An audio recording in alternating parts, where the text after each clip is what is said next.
Welcome back to my channel. ഇന്ന് പതിവ് പോലെ വീണ്ടും മഞ്ചരിക്ക് വേണ്ടിയിട്ട് കുറച്ച് കാര്യങ്ങളൊക്കെയാണ്. ഓഫ് കോഴ്സ് കുക്കിംഗ് ഉണ്ട്, ബാക്കിയുള്ള കാര്യങ്ങളൊക്കെ ഉണ്ട് ആസ് എ ഹോം മേക്കർ. ഇന്നത്തെ വീഡിയോയിൽ ഞാൻ ഷെയർ ചെയ്യുന്നത് ഒരു സാലഡ് ഉണ്ടാക്കാൻ ഞാൻ ഷെയർ ചെയ്യുന്നുണ്ട്. അതുപോലെ നമുക്ക് കിച്ചണിൽ യൂസ്ഫുള്ളായിട്ടുള്ള ടിപ്സൊക്കെ ഞാൻ ഷെയർ ചെയ്യുന്നുണ്ട്. ക്ലീനിങ് ആയിക്കോട്ടെ, ഓർഗനൈസിങ് ആയിക്കോട്ടെ, കുക്കിംഗ് ആയിക്കോട്ടെ, എല്ലാം എന്തെങ്കിലും ഈസി ടിപ്സ് ഉൾപ്പെടുന്ന രീതിയിലാണ് ഞാൻ ഷെയർ ചെയ്യുന്നത് ഈ വീഡിയോസിലൊക്കെ.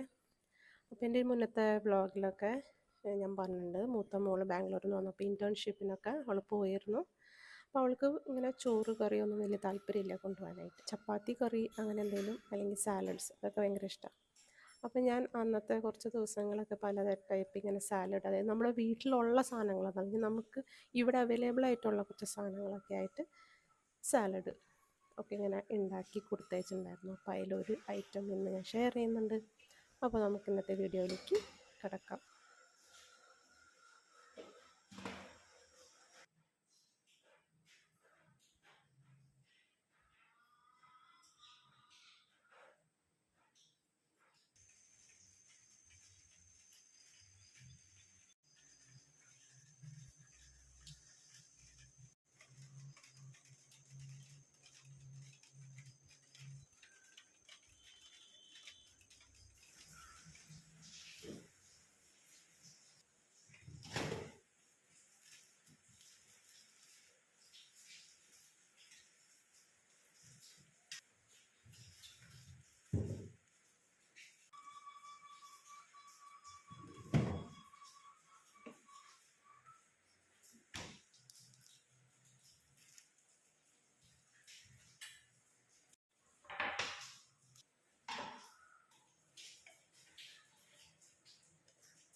സാലഡ്സിൽ നമുക്ക് ഇതന്നെ വേണമെന്ന് നിർബന്ധമില്ല കേട്ടോ. നമുക്ക് എന്താണ് നമുക്ക് കയ്യിലുള്ളതെന്ന് വെച്ച് കഴിഞ്ഞാൽ അതൊക്കെ ആഡ് ചെയ്യാം. ബ്രൊക്കോളി ആണെങ്കിൽ ഉപ്പുവെള്ളത്തിൽ, ഒരു ചെറു ചൂടുവെള്ളത്തിൽ ഒന്ന് കുറച്ച് നേരം 5 മിനിറ്റ് ഇങ്ങനെ വെക്കണം. അത് കഴിഞ്ഞ് ഇതിങ്ങനെ ബട്ടറിൽ സോട്ട് ചെയ്തെടുക്കുന്നതാണ് കുറച്ചും ടേസ്റ്റ്, സ്റ്റീം ചെയ്യുന്നതിനെക്കാട്ടിലും. കുറച്ച് പെപ്പറും ഉപ്പും. ഇത് സുക്കിനി ചിലർ കുക്കുംബർ കഴിക്കുന്ന പോലെ കഴിക്കും, പക്ഷേ എനിക്ക് കുറച്ചും കൂടി ഇഷ്ടം ഇതുപോലെ സോട്ട് ചെയ്തെടുക്കുന്നതാണ്.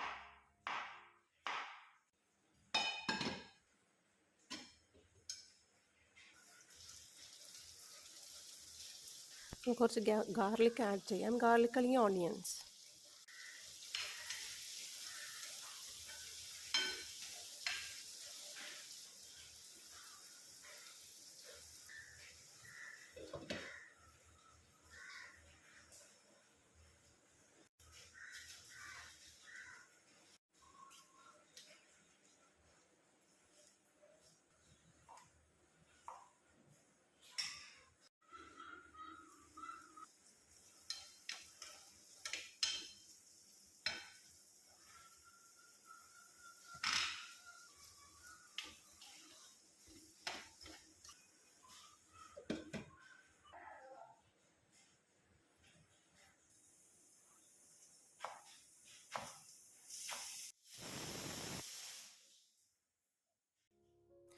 നമുക്കിതിനകത്ത് ക്യാപ്സിക്കം ആഡ് ചെയ്യാം കേട്ടോ. ക്യാപ്സിക്കം ഒക്കെ കുറച്ച് നേരമെങ്കിലും അടച്ചു വെക്കണം. ടൊമാറ്റോസ് ലാസ്റ്റ് ചേർത്താൽ മതി. അതിന് ഉപ്പും കുരുമുളകും.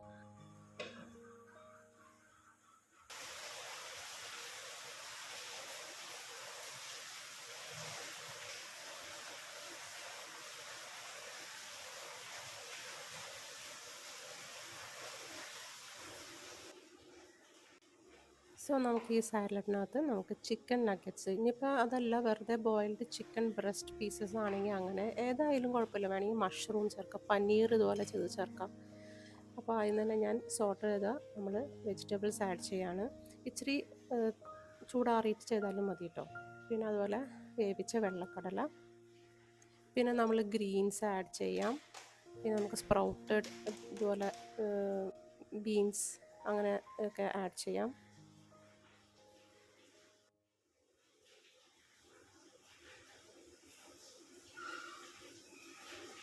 സോ ഈ ഒരു സാലഡിനകത്ത് ഞാൻ സോസ് ഒന്നും ആഡ് ചെയ്യുന്നില്ല, അല്ലെങ്കിൽ അതിന് വേണ്ടി പ്രിപ്പയർ ചെയ്യുന്ന കുറച്ച് ഒലിവ് ഓയിൽ, ഹണി, അതുപോലെ മിക്സ്ഡ് ഹെർബ്സ് അങ്ങനെ എന്തെങ്കിലുമൊക്കെ ചേർത്തിട്ട് ഈ പ്രാവശ്യം ഞാൻ ചെയ്യുന്നില്ല. ജസ്റ്റ് ഒരു ലെമൺ ആഡ് ചെയ്ത് കൊടുത്തിട്ടുണ്ട്, പിന്നെ ഉപ്പും കുരുമുളകൊക്കെ ഇട്ട് വെച്ച് കൊടുത്തിട്ടുണ്ടല്ലോ. So that is more than enough.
So നിങ്ങൾ എങ്ങനെയാണ് ഈ മൺപാത്രങ്ങളൊക്കെ കഴുകുന്നത്? എനിക്ക് ആദ്യം അറിയില്ലായിരുന്നു. ഞാനിത് വളരെ തെറ്റായ രീതിയിലാണ് കഴുകിക്കൊണ്ടിരുന്നത്. ഞാൻ സോപ്പൊക്കെ ഉപയോഗിച്ച് കഴുകിയിട്ടുണ്ട്, പക്ഷേ ഇപ്പം അല്ല കേട്ടോ. ഇപ്പം ഞാൻ ഇങ്ങനെയാണ് ക്ലീൻ ചെയ്യുന്നത്.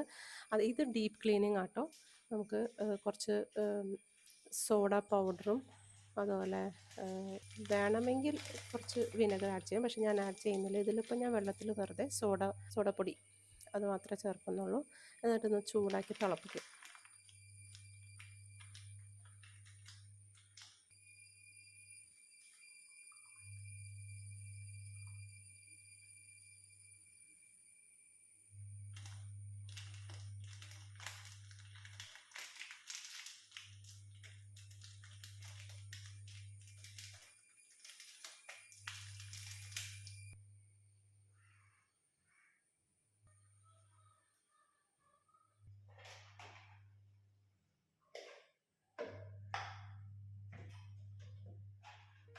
അപ്പം ഞാൻ എന്തായാലും ഈ ക്ലീനിങ് എസെൻഷ്യൽസ് പുറത്തേക്ക് എടുത്തു. അപ്പം ഞാൻ നോക്കി കഴിഞ്ഞപ്പം നമ്മുടെ ഈ വാൾ ടൈൽസ് ഉണ്ടല്ലോ ക്യാബിനറ്റിൻ്റെ അവിടെ, നമ്മളിങ്ങനെ കുറേ നാൾ കഴിഞ്ഞ് കഴിയുമ്പോൾ അതിന് ഓയിലും ഡസ്റ്റും ഒക്കെ അതുമ്മ ഇങ്ങനെ പറ്റി പിടിച്ചേക്കും. അപ്പം എന്തായാലും വിചാരിച്ചു കുറച്ചങ്ങ് ക്ലീൻ ചെയ്യാമെന്ന്.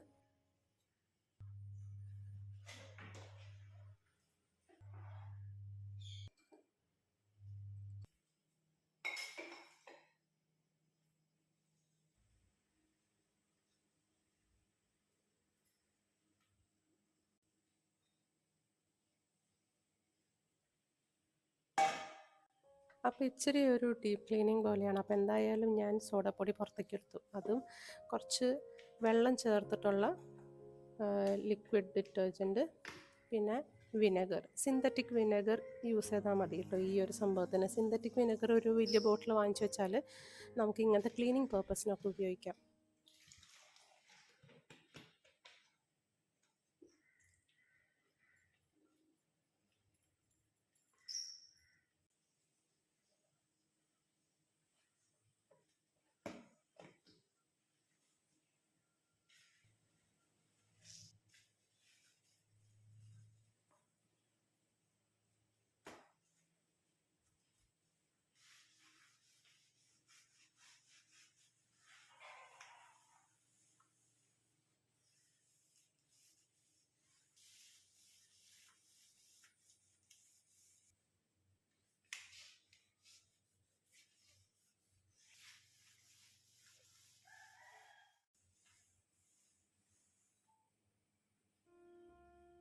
അപ്പോൾ നമ്മൾ ആ മൺപാത്രത്തിൽ വെച്ചേക്കുന്ന വെള്ളവും സോഡാപ്പൊടി അതൊന്ന് തിളയ്ക്കണം. അപ്പോൾ ആ തിളയ്ക്കണ നേരം കൊണ്ട് ഞാൻ വിചാരിച്ചു വെറുതെ ഇങ്ങനെ വെയിറ്റ് ചെയ്യാനും നിൽക്കൊന്നും വേണ്ട, കുറച്ച് എന്തായാലും പുറത്തേക്ക് ഞാൻ പൊടിയും സംഭവങ്ങളൊക്കെ എടുത്തല്ലോ, എന്നാൽ പിന്നെ എന്തായാലും അവിടേക്കൊന്ന് ക്ലീൻ ആക്കാം.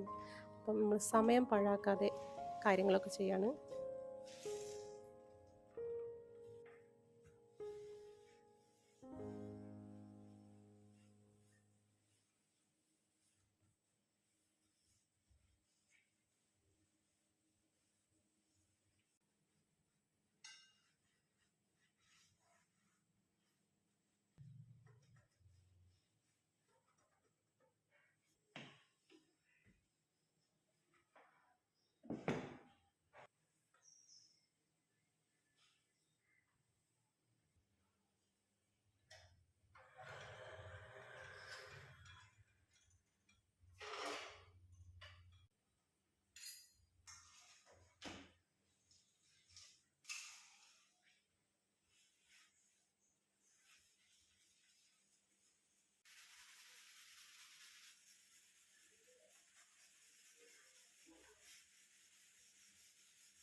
എന്തൊരു സാറ്റിസ്ഫാക്ഷനാല്ലേ നമ്മളിതൊക്കെ ഒന്ന് ക്ലീനാക്കി കഴിയുമ്പം. ഒരു ദിവസം അങ്ങനെ ഇരിക്കുള്ളൂ, അടുത്ത ദിവസം ഇതൊക്കെ ആകെ കുളമാവും, പക്ഷെ നമ്മൾ വീണ്ടും മോട്ടിവേറ്റ് ആവുക ക്ലീൻ ആക്കാനായിട്ട്. അപ്പം അങ്ങനെ അതൊരു മോട്ടിവേഷൻ ആയപ്പോൾ പിന്നെ നോക്കി കഴിഞ്ഞപ്പം ഇവിടെ ക്ലീൻ ചെയ്യാനുണ്ട്, അവിടെ ക്ലീൻ ചെയ്യാനുണ്ട്. നമ്മൾ ഒരെണ്ണം തൊട്ടാൽ പിന്നെ എന്തായാലും കുറച്ച് കൂടുതൽ പണിയായിരിക്കും നമുക്ക് തരാം. അപ്പം എന്തായാലും മോട്ടിവേഷൻ ഉള്ള ദിവസം നമ്മളങ്ങ് ക്ലീൻ ആക്കുക എന്നുള്ളതാണ്.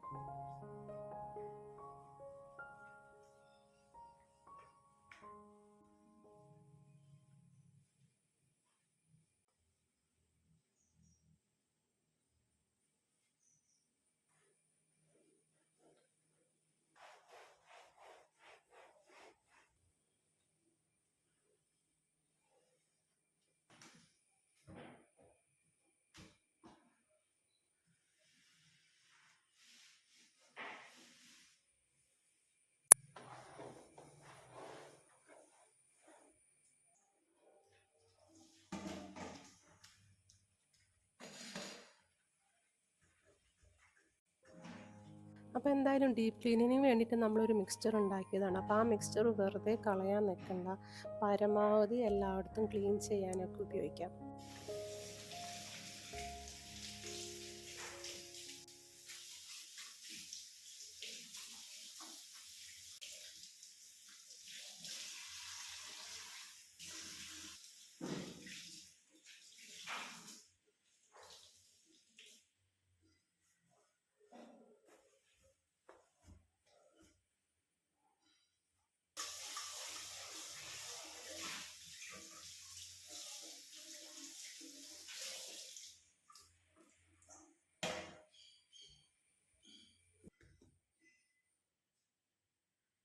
കണ്ടോ, ഇപ്പോൾ നമ്മുടെ കൗണ്ടർ ടോപ്പൊക്കെ നല്ല ക്ലീൻ ആയിപ്പോൾ അതേ നമ്മൾ വെക്കാൻ പോയ സാധനങ്ങളിലൊക്കെ കംപ്ലീറ്റ് ഇതുപോലെ പൊടി പിടിച്ച് അഴുക്ക് പിടിച്ചൊക്കെ ഇരിക്കുന്നുണ്ട്. അപ്പോൾ അങ്ങനെ നമ്മൾ ഒന്ന് സ്റ്റാർട്ട് ചെയ്യുമ്പം നമുക്ക് വേറെ ഒക്കെ ഇങ്ങനെ ക്ലീൻ ആക്കി വെക്കണം എന്നൊക്കെ തോന്നും. അപ്പോൾ അതാ നമ്മുടെ മിക്സി കുറേ നാളായി ക്ലീൻ ചെയ്തിട്ട്, അപ്പോൾ അതൊക്കെ ഒന്ന് ക്ലീൻ ആക്കി വെക്കാണ്.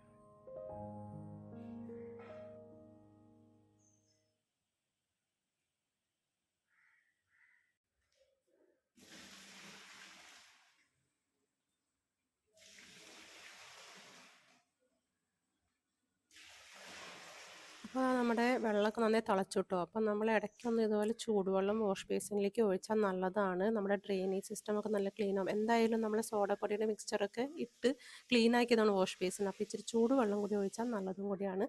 അപ്പോൾ എല്ലാം കൂടി ഒരു ക്ലീനിങ് ആണ്. അപ്പം നമ്മുടെ ഈ ക്ലേ പോട്ട്, അതായത് മൺപാത്രം കഴുകാൻ ഉപയോഗിക്കേണ്ടത് എപ്പോഴും കടലമാവ് എന്നാണ് ഞാൻ കേട്ടേക്കണം. അതുകൊണ്ട് ഞാൻ വിചാരിച്ചത് എന്തായാലും ഇനി തൊട്ടുള്ള മൺപാത്രങ്ങളൊക്കെ വൃത്തിയാക്കുന്നത് കടലമാവാക്കാമെന്ന്. അപ്പം അങ്ങനെ ഞാൻ കുറച്ച് കൂടുതൽ വാങ്ങിച്ചതുപോലെ നമ്മുടെ റീസൈക്കിൾ ചെയ്യുന്ന പ്ലാസ്റ്റിക് ഡപ്പയിൽ ഞാൻ ഇട്ട് വെച്ചേക്കാണ്. അപ്പം നമ്മുടെ ഫുഡ് ഹെൽത്തി ആകാൻ വേണ്ടിയിട്ട് നമ്മൾ ഇതുപോലത്തെ ഓരോ പാത്രങ്ങളൊക്കെ ഉപയോഗിച്ചാൽ മാത്രം പോരാ. ആ പാത്രങ്ങൾ വളരെ നന്നായി വൃത്തിയാക്കുകയും ചെയ്യണം. അപ്പം നല്ല രീതിയിൽ അതെങ്ങനെ വൃത്തിയാക്കേണ്ടതെന്ന് വെച്ചാൽ അതുപോലെ. അപ്പം ഞാനും അത് മിസ്റ്റേക്ക് ചെയ്തിട്ടുണ്ട്. ആ മിസ്റ്റേക്ക് നമ്മൾ മനസ്സിലാക്കുമ്പോൾ നമ്മൾ തിരുത്താം. അപ്പം കഴുകാൻ ശ്രമിക്കേണ്ടത് ഇതുപോലെ കടലമാവ് അല്ലെങ്കിൽ പയർപ്പൊടി ഒക്കെ ഉപയോഗിച്ച് കഴുകി വൃത്തിയാക്കുക. എങ്ങാനും എണ്ണമയം ഉണ്ടെങ്കിൽ ഇതുപോലെ വെള്ളം ഒന്ന് ചൂടാക്കുക അല്ലെങ്കിൽ തിളപ്പിക്കാൻ വയ്ക്കുക. അപ്പോൾ ആ എണ്ണയൊക്കെ അതിൽ നിന്ന് പോരുകയും ചെയ്യും. അപ്പം ഈ ഒരു ടിപ്പ് നിങ്ങൾക്ക് ഇഷ്ടപ്പെട്ടെന്ന് ലൈക്ക്, ഷെയർ ആൻഡ് സബ്സ്ക്രൈബ്. അടുത്ത വീഡിയോയിൽ കാണാം. താഴെ കമൻറ്റ് ചെയ്യാൻ മറക്കരുത് കേട്ടോ. Thank you.